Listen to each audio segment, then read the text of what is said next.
الحمد لله نحمده ونستعينه ونستغفره ونؤمن به ونتوكل عليه ونعوذ بالله من شرور أنفسنا ومن سيئات أعمالنا من يهده الله فلا مضل له ومن يضلل فلا هادي له وأشهد أن لا إله إلا الله وحده لا شريك له وأشهد أن محمدا عبده ورسوله أما بعد فإن خير الحديث كتاب الله وخير الهدي هدي محمد صلى الله عليه وسلم وشر الأمور محدثاتها وكل محدثة بدعة وكل بدعة ضلالة وكل ضلالة في النار فقد قال الله تعالى في كلامه المجيد والفرقان الحميد فأعوذ بالله السميع العليم من الشيطان الرجيم بسم الله الرحمن الرحيم شهر رمضان الذي أنزل فيه القرآن. سامنے کرام دینی ملی بھائیوں اور عزیز ساتھیوں، اللہ رب العالمین کا شکر احسان ہے کہ اس نے ہم کو یہ موقع عنایت کیا ہے کہ ہم اللہ رب العالمین کے ذکر کے ذریعے سے اس کے دین کی باتوں کو سیکھ کر اپنے ایمان میں اضافہ کریں اور اللہ رب العالمین کے جو احسانات ہم پر اس کی طرف سے عائد ہیں اس کے شکر گزاری میں مزید اضافہ کرنے کی کوشش کریں. اللہ رب العالمین نے ہم کو اس دنیا میں پیدا کیا ہے اور ہماری پیدائش کے بعد جن چیزوں کی ہمیں ضرورت ہے اللہ رب العالمین نے ان ساری چیزوں کو ہمیں مہیا کیا ہے، عنایت کیا ہے. اور انہی احسانات میں سے اللہ رب العالمین نے سب سے عظیم نعمت اللہ رب العالمین نے جو نبی آخر الزمان جناب محمد رسول اللہ صلی اللہ علیہ وسلم کی شکل میں ہمیں عنایت فرمائی ہے. اللہ کے نبی صلی اللہ علیہ وسلم نے اپنی پوری زندگی میں عملی طور پر ہم کو اللہ رب العالمین کے احکام کو عملی طور پر پریکٹیکلی کر کے دکھلایا ہے. آپ صلی اللہ علیہ وسلم کی پوری زندگی ماں عائشہ صدیقہ رضی اللہ تعالیٰ عنہ نے فرمایا کہ کانا خلقہ القرآن، کہ اللہ کے نبی صلی اللہ علیہ وسلم کا پورا کیریکٹر، پورا اخلاق اگر دیکھیں تو اللہ کے نبی صلی اللہ علیہ وسلم چلتے پھرتے قرآن کی شکل میں تھے. اور اللہ رب العالمین کا احسان ایک یہ بھی ہے بندوں کے اوپر کہ اللہ رب العالمین نے ہم انسانوں کو اپنی نیکیوں میں اضافہ کرنے کے لیے، اپنے رب کو راضی کرنے کے لیے ایسے مواقع اور ایسے لمحات اور ایسے سنہرے ٹائم اللہ رب العالمین نے عطا کیے ہیں جس میں ہم اپنے رب کو راضی کر کے اللہ رب العالمین سے اپنی رضامندی کی سرٹیفکیٹ کو حاصل کر سکتے ہیں اگر اللہ رب العالمین نے ہمارے اعمال کو قبول کر لیا. سامعین کرام، ابھی کچھ ہی دنوں میں ہمارے اوپر ایک ایسا انقلابی مہینہ آنے والا ہے جو اللہ رب العالمین کی رضا کا، صبر کا، استقامت کا، اللہ رب العالمین کی طرف سے بندوں کے لیے مغفرت کا، جہنم سے آزادی کا، جس کا ہر لمحہ، ہر پل اللہ رب العالمین سے دعاؤں کی قبولیت کا، اللہ رب العالمین کو راضی کرنے کا، جہنم سے آزادی کا، جنت کو اپنے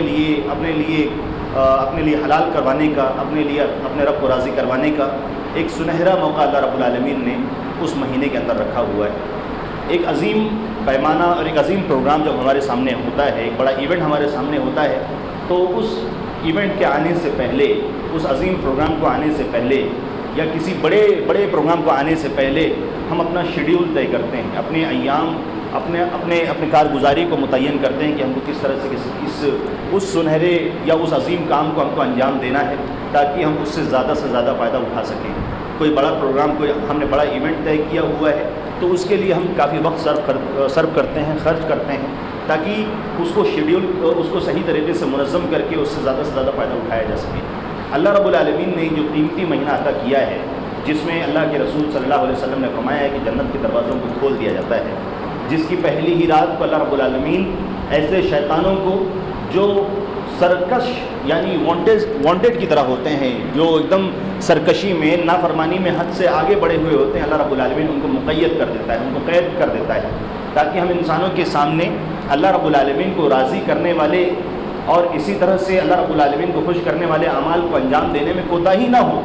اللہ کے رسول صلی اللہ علیہ وسلم نے فرمایا ہے کہ یہ جو مہینہ ہے اللہ رب العالمین اس کی ہر رات کو، بلکہ افطاری کے وقت اللہ کے رسول صلی اللہ علیہ وسلم،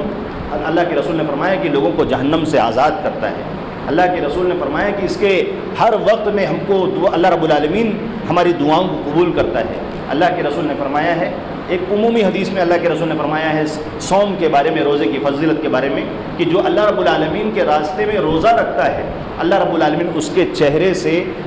سے جہنم کی آگ کو 70 سال کی مسافت یعنی ڈسٹینس کے برابر جہنم کو اللہ رب العالمین بندوں سے دور کر دیتا ہے. ایک دوسری حدیث میں اللہ کے رسول نے فرمایا کہ جس طرح آسمان اور زمین کے درمیان فاصلہ ہے، اگر بندہ اللہ رب العالمین کے راستے میں روزہ رکھتا ہے تو اتنی بڑی کھائی، اتنا بڑا گڑھا، اتنا بڑا خندق اللہ رب العالمین اس کے برابر فاصلہ کر دیتا ہے اللہ رب العالمین جہنم کے درمیان اور اس روزہ رکھنے والے کے درمیان۔ یہ عمومی فضیلت اللہ رب العالمین نے، اللہ کے رسول صلی اللہ علیہ وسلم نے روزے کے بارے میں بتلائی ہے۔ اور رمضان کا جو مہینہ ہے ہمارے لیے بہت زیادہ قیمتی ہے، جس کی راتیں قیمتی ہیں، جس کی صبح قیمتی ہے، جس کی دوپہر قیمتی ہے۔ ہر وقت ہم کو اس بات کی کوشش کرنی چاہیے کہ ہم اللہ رب العالمین کے اس قیمتی مہینے کو کہیں ضائع نہ کر بیٹھیں۔ اللہ کے رسول صلی اللہ علیہ وسلم نے اسی لیے ایک دوسری حدیث کے اندر ارشاد فرمایا تھا کہ ایسا آدمی جس کی اللہ رب العالمین نے عمر لمبی کر دی، خیر الناس من طال عمرہ وحسن عملہ۔ ترمذی کی روایت میں اللہ کے رسول نے فرمایا کہ لوگوں میں سے سب سے بہترین انسان وہ ہے جس کی زندگی اللہ رب العالمین نے لمبی کر دی اور اللہ رب العالمین نے اس کو لمبا موقع دے دیا ہے۔ لمبا موقع دینے کے بعد اللہ کے رسول نے فرمایا اس کو موقع بھی اللہ رب العالمین نے دیا ہے تو اس کا اس نے صحیح استعمال کیا ہے، اس میں اس نے نیکیاں بہت زیادہ کی ہیں، اپنے رب کو راضی کرنے والے کام بہت زیادہ کیے ہیں، اللہ رب العالمین کو خوش کرنے کے کام بھی اس نے بہت زیادہ کیے ہیں۔ اور یہی وجہ تھی کہ رمضان کا مہینہ جب آنے والا تھا تو اللہ کے رسول صلی اللہ علیہ وسلم نے صحابہ کرام کو مخاطب کر کے مبارکبادی دی۔ اللہ کے رسول صلی اللہ علیہ وسلم کی روایت میں اللہ کے رسول صلی اللہ علیہ وسلم نے فرمایا کہ اتاکم شہر مبارک، کہ تمہارے پاس ایک مبارک مہینہ آیا ہے، مبارک مہینہ تمہارے اوپر سایہ فگن ہونے والا ہے، تمہارے پاس آنے والا ہے۔ اللہ کے رسول صلی اللہ علیہ وسلم کو ہم کو بیدار کرنے کے لیے، اویئر کرنے کے لیے، ہم کو جگانے کے لیے اللہ کے رسول صلی اللہ علیہ وسلم نے فرمایا۔ اس کے بعد اللہ کے رسول نے فرمایا کہ تمہارے اوپر اور رمضان کے روزے فرض کیے گئے ہیں۔ یہ مہینہ قرآن کا مہینہ ہے۔ ہم دیگر ایام میں قرآن کی تلاوت سے اتنے اپنے آپ کو جوڑ نہیں پاتے، لیکن ہم کو چاہیے کہ خصوصی مہینہ ہم اپنے رب کو اپنے آپ کو اپنے رب سے جوڑنے کے لیے کوشش کریں اور زیادہ سے زیادہ قرآن کی تلاوت کرنے کی کوشش کریں۔ امام مالک رحمہ اللہ اور اسی طرح سے دیگر بڑے بڑے علماء اکرام اور ائمہ اکرام تھے جو اپنی دیگر حدیث کی کلاس کو، دیگر بڑی بڑی کتابوں کا مطالعہ یا اس کی تدریس کو روک کر قرآن کی تعلیم، قرآن کی تلاوت سے اپنے آپ کو جوڑ لیتے تھے اور اللہ رب العالمین کے کلام کے ذریعے سے اپنے آپ کو زیادہ سے زیادہ فائدہ اٹھانے کی کوشش کرتے تھے۔ اسی طرح سے ہم کو اس مہینے کے اندر اپنے نامہ اعمال کو زیادہ سے زیادہ ہیوی کرنے کی ضرورت ہے۔ ہمارے سامنے ایک حدیث ہونی چاہیے، اس حدیث کو پیش کر کے میں اپنی بات کو ختم کرنے کی کوشش کروں گا انشاءاللہ۔ اللہ کے رسول صلی اللہ علیہ وسلم نے دو لوگوں کا ذکر کیا ہے۔ معاملہ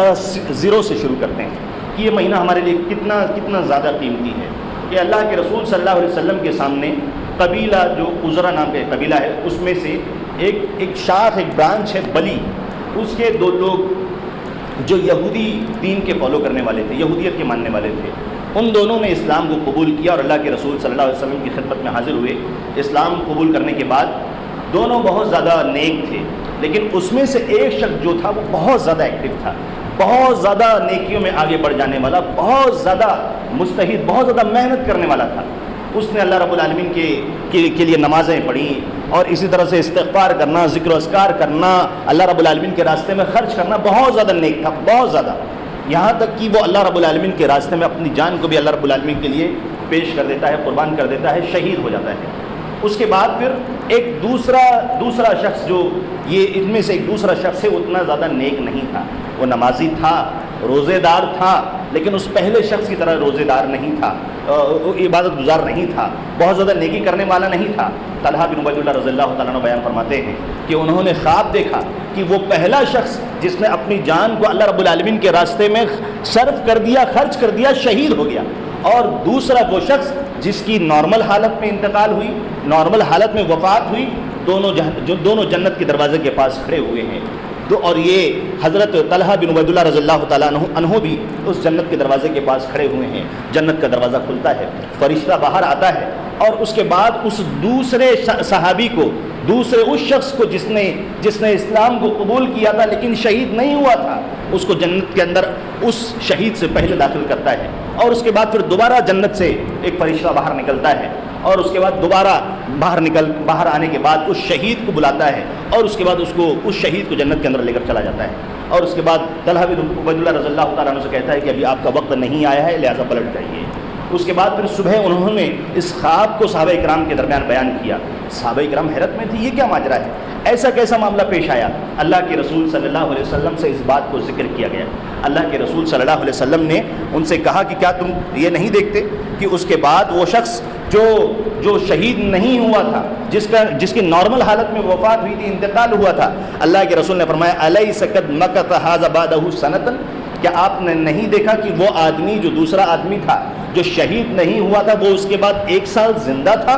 اللہ کے رسول نے سوالیہ انداز میں پوچھا، صحابہ کرام نے کہا جی بالکل ہم نے دیکھا اللہ کے رسول، وہ اس کے بعد 1 سال زندہ تھا، لیکن اس کے بعد اللہ کے رسول نے فرمایا وہ ادرک رمضان، اور اس نے رمضان کا مہینہ پایا، فصاما، اور اس نے رمضان کے روزے بھی رکھے، رمضان کا روزہ رکھا، اس کا پورا خیال کیا، وصلی، اور نماز کا قیام بھی کیا۔ ایسا نہیں ہے کہ صرف روزے رکھے اور اس کے بعد پھر نماز کو تج دیا، چھوڑ دیا کہ ہم نے اللہ رب العالمین کے راستے میں روزے رکھے ہیں اور نماز کی ضرورت ہی نہیں، نماز بھی ضروری ہے، روزہ بھی رکھا اور نماز بھی پڑھا۔ اللہ کے رسول نے فرمایا وصلی کذا وکذا من سجدۃ، اس نے اللہ رب العالمین کے لیے سال بھر عبادتیں بھی کی، 1 سال پورا پایا، عبادتیں بھی نہیں چھوڑی۔ اور اس کے بعد صحابہ کرام نے کہا کہ ہاں اللہ کے رسول صلی اللہ علیہ وسلم، تو اللہ کے رسول صلی اللہ علیہ وسلم نے فرمایا کہ فما بینہما ابعد مما بین السماء والارض، تو آپ دیکھ سکتے ہیں کتنا زمین اور آسمان کے درمیان، ان دونوں کے درمیان فاصلہ موجود ہے۔ سامعین کرام، اس حدیث سے ہم کو جو پیغام ملتا ہے وہ یہی ہے کہ آج ہمارے درمیان وہ سارے لوگ نہیں ہیں جن کو ہم جانتے ہیں، جن کو ہم پہچانتے ہیں۔ اللہ رب العالمین نے ہم کو یہ موقع دیا ہے، ہم سے پہلے جو نیک گزرے ہوئے لوگ تھے وہ اللہ رب العالمین سے دعائیں کرتے تھے کہ اللہ رب العالمین ہم کو رمضان کریم، رمضان مبارک جیسا مہینہ ہم کو عطا فرما، تاکہ ہم اپنی مغفرت اللہ رب العالمین سے کروا سکیں، اللہ رب العالمین کو راضی کروا سکیں۔ اور اللہ رب العالمین کو راضی کرنے کے لیے جتنی انتھک بہت زیادہ محنت کر کے اللہ رب العالمین کو راضی کرنے کے لیے کوشش ہو سکتی ہے۔ اللہ رب العالمین کو راضی کرنے کے لیے اس مہینے کے لیے دعائیں کرتے تھے کہ اللہ رب العالمین یہ مہینہ ہم کو مبارک مہینہ عطا فرما، اور اس کے بعد پھر 6 مہینہ یہ دعائیں کرتے تھے کہ اللہ رب العالمین ہم نے جو ان مہینے میں جو نیکیاں کی ہیں اللہ رب العالمین تو ان نیکیوں کو قبول فرما۔ ابراہیم اور اسماعیل علیہ السلام اللہ رب العالمین کے گھر کو بنانے کے بعد کہتے ہیں کہ ربنا تقبل منا، کہ اللہ رب العالمین ہماری نیکیوں کو قبول فرما، اور ہم اتنی آزادی سے جیتے ہیں کہ ہم نے اللہ کے راستے میں 1 روپیہ خرچ کر دیا، ایک سجدہ اللہ رب العالمین کے راستے میں ادا کر دیا، ایک سجدہ کر دیا، تو ہم مطمئن اپنی زندگی گزارتے ہیں۔ اللہ رب العالمین سے دعا ہے کہ ہم کو کہنے سننے سے زیادہ اپنے دین پر عمل پیرا ہونے کی توفیق عنایت فرمائے، اور جب تک ہم کو اس دنیا کے اندر زندہ رکھے، ایمان کی حالت میں زندہ رکھے، اور ہمارا خاتمہ ہو تو ایمان کی حالت میں ہو، اور اللہ رب العالمین سے دعا ہے کہ ہمیں رمضان کریم، رمضان مبارک جیسے عظیم مہینے کی حقوق ادا کرنے کی توفیق عنایت فرمائے۔ آمین وآخر دعوانا الحمد للہ رب العالمین۔